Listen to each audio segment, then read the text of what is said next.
നരേന്ദ്രമോദിയുടെ രാഷ്ട്രീയത്തോട് പലർക്കും അഭിപ്രായ വ്യത്യാസങ്ങൾ ഉണ്ടാകുമെങ്കിലും ഒരു പ്രധാനമന്ത്രി എന്ന നിലയിൽ അദ്ദേഹം ഒരു വലിയ വിജയമാണ് എന്ന് തന്നെ പറയേണ്ടി വരും.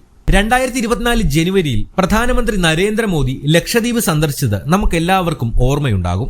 മനോഹരമായ ബീച്ചുകളിൽ നടക്കുന്നതും സ്നോർക്കലിംഗ് ആസ്വദിക്കുന്നതിന്റെയും ഫോട്ടോകൾ അദ്ദേഹം സമൂഹ മാധ്യമങ്ങളിൽ പങ്കുവയ്ക്കുകയുണ്ടായി. ലക്ഷദ്വീപിന്റെ അതിമനോഹരമായ പ്രകൃതി, സാഹസികത ഇഷ്ടപ്പെടുന്നവർക്ക് ഒഴിവാക്കാനാവാത്തൊരിടം എന്നാണ് മോദി ഇതിനോടൊപ്പം എഴുതിയത്. ഈ പോസ്റ്റ് നിമിഷ നേരം കൊണ്ട് വൈറലായി. ഇന്ത്യക്കാർ, പ്രത്യേകിച്ച് മോദിയുടെ ആരാധകർ, ലക്ഷദ്വീപിന്റെ ഈ സൗന്ദര്യത്തെ വാനോളം വാഴ്ത്തിപ്പാടി. പക്ഷെ 70 നോട്ടിക്കൽ മൈൽ അകലെയുള്ള മാലിദ്വീപിൽ ഈ പോസ്റ്റ് ചില അസ്വസ്ഥതകൾ ഉണ്ടാക്കി.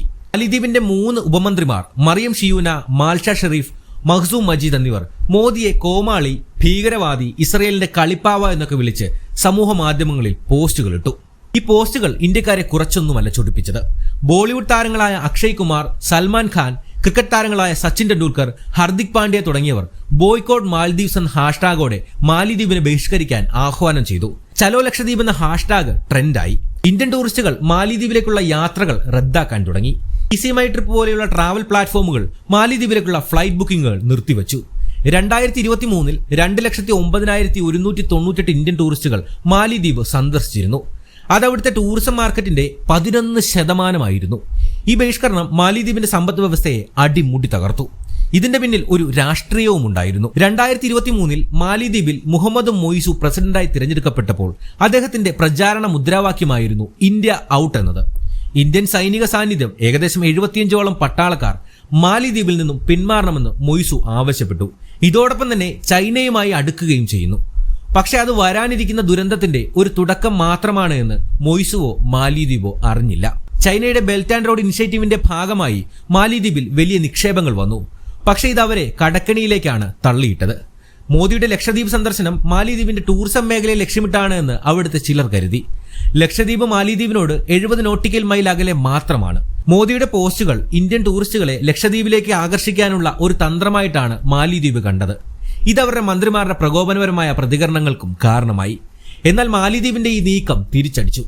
ഇന്ത്യൻ ടൂറിസ്റ്റുകളുടെ എണ്ണം 2024 50% കുറഞ്ഞു.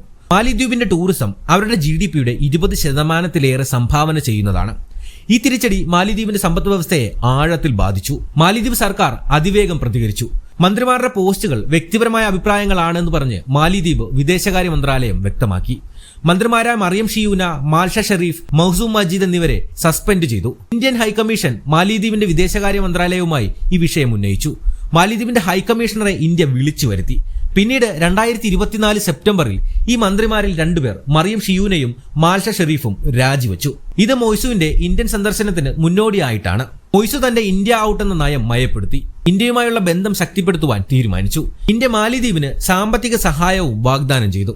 അവരുടെ കടബാധ്യത ലഘൂകരിക്കുകയായിരുന്നു അതിന്റെ പ്രധാന ലക്ഷ്യം. ഇന്ത്യയുടെ നൈബർഹുഡ് ഫസ്റ്റ് എന്ന നയം ഈ സാഹചര്യത്തിൽ വലിയ പങ്കുവഹിച്ചു. മാലിദ്വീപിന്റെ സാമ്പത്തിക പ്രതിസന്ധി കണക്കിലെടുത്താണ് ഇന്ത്യ പക്വതയോടെ പ്രവർത്തിച്ചത്. കാരണം ചൈനയെ പോലൊരു രാജ്യം മാലിദ്വീപിനെ അപ്പാടെ വിഴുങ്ങിയാൽ അത് ഏറ്റവും അധികം ഭീഷണി ഉയർത്തുന്നത് ഇന്ത്യക്കെതിരെയാണെന്നുള്ളത് പകൽ പോലെ വ്യക്തമാണ്. അതുകൊണ്ട് തന്നെയാണ് മാലിദ്വീപിനെ സംരക്ഷിക്കാനുള്ള നീക്കം ഇന്ത്യ നടത്തിയത്. ഇതിന്റെയൊക്കെ ബാക്കിപത്രമായിട്ടാണ് മാലിദ്വീപിന്റെ 60ാം സ്വാതന്ത്ര്യ ദിനാഘോഷത്തിന് മോദിയെ മുഖ്യാതിഥിയായി ക്ഷണിച്ചിരിക്കുന്നത്. 1 വർഷം മുൻപ് ഇന്ത്യ ഔട്ട് എന്ന് പറഞ്ഞവർ ഇന്ന് ഇന്ത്യയെ തിരികെ ക്ഷണിക്കുന്നു. ഈ ക്ഷണം ഒരു വലിയ നയതന്ത്ര വിജയമാണ്. ഈ കടിച്ച പാമ്പിനെ കൊണ്ട് വിഷമിറപ്പിക്കുക എന്ന് പറയുന്നത് പോലെയുള്ള ഒരു അവസ്ഥയാണ് ഇവിടെ ഉണ്ടായിരിക്കുന്നത്. മാലിദ്വീപിന് ഇന്ത്യയെ കൊണ്ട് ഒരുപാട് ആവശ്യങ്ങളുണ്ട്. എന്നാൽ ഇന്ത്യക്ക് മാലിദ്വീപിനെ കൊണ്ട് ആവശ്യങ്ങളൊന്നുമില്ലെങ്കിലും വരും കാലങ്ങളിൽ ചൈനയുടെ ഭീഷണി തടഞ്ഞു നിർത്താൻ മാലിയെ സഹായിക്കേണ്ടതുണ്ട്. എന്തായാലും ഇവിടെ നിരാശരായിരിക്കുന്നത് ചൈന തന്നെയാണ്. വിചാരിച്ച കാര്യങ്ങളൊന്നും നടന്നതുമില്ല. ഇന്ത്യയുടെ നയതന്ത്രം വിജയിക്കുകയും ചെയ്തു.